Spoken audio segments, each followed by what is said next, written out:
मौर्य शासन का महत्व।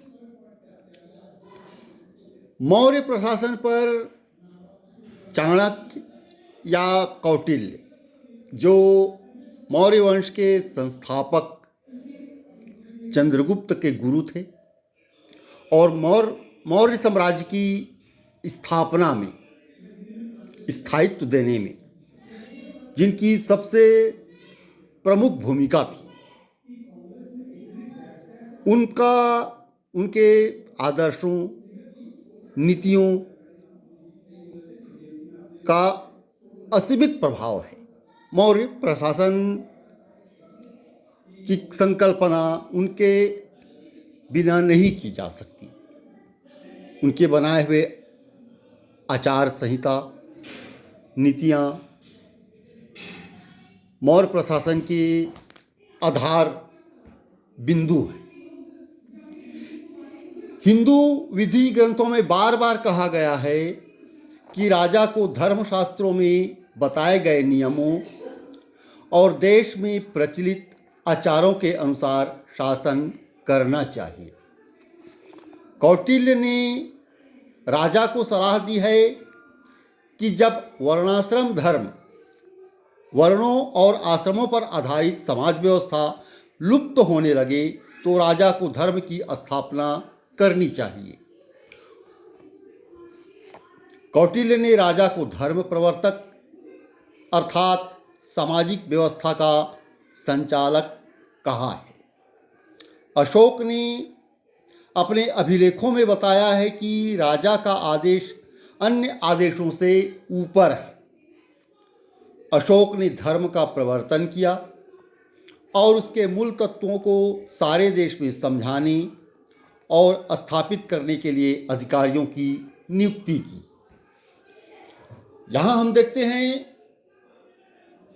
चंद्रगुप्त ने तो उन आचार संहिताओं, आदर्शों का पालन किया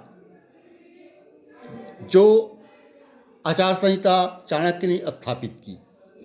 कमोबेश उनके पुत्र बिंदुसार ने भी पालन किया और अशोक ने इसमें कुछ परिवर्तन किया।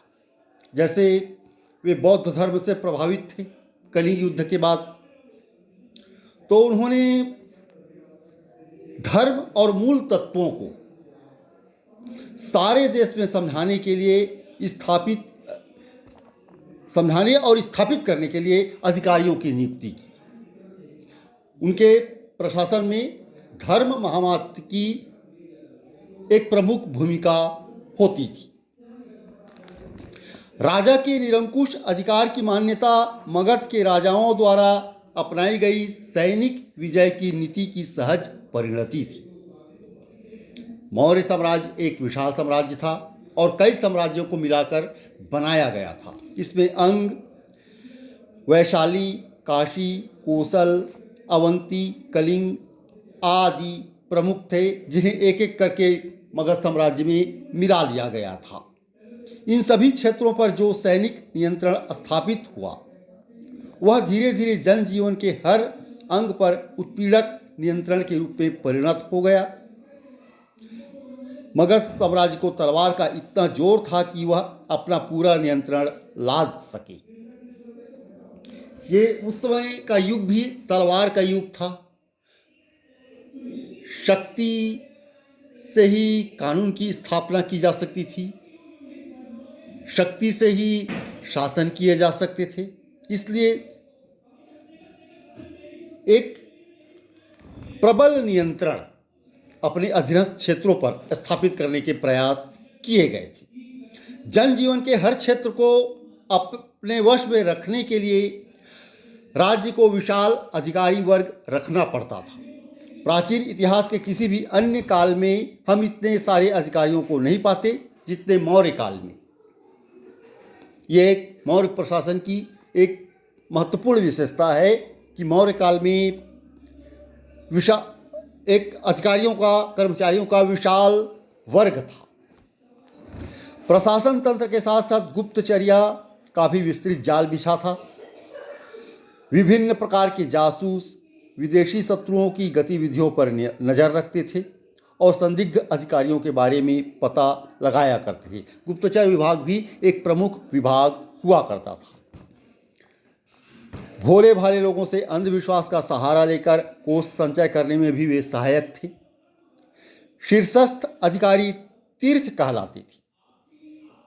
ऐसा प्रतीत होता है अधिकतर अधिकारियों को नगद वेतन दिया जाता था।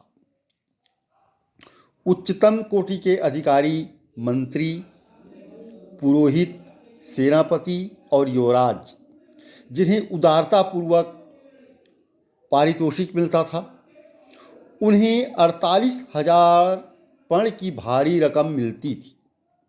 एक पर्ण 3/4 तोले के बराबर चांदी का एक सिक्का होता था। इसके ठीक विपरीत सबसे निचले दर्जे के अधिकारियों को कुल मिलाकर 60 पर्ण मिलती थी। हालांकि कुछ कर्मचारियों को महज 10-20 पर्ण ही दिए जाते थे। इससे लगता है कि उच्चतम और निम्नतम श्रेणी के कर्मचारियों के बीच भारी विषमता थी।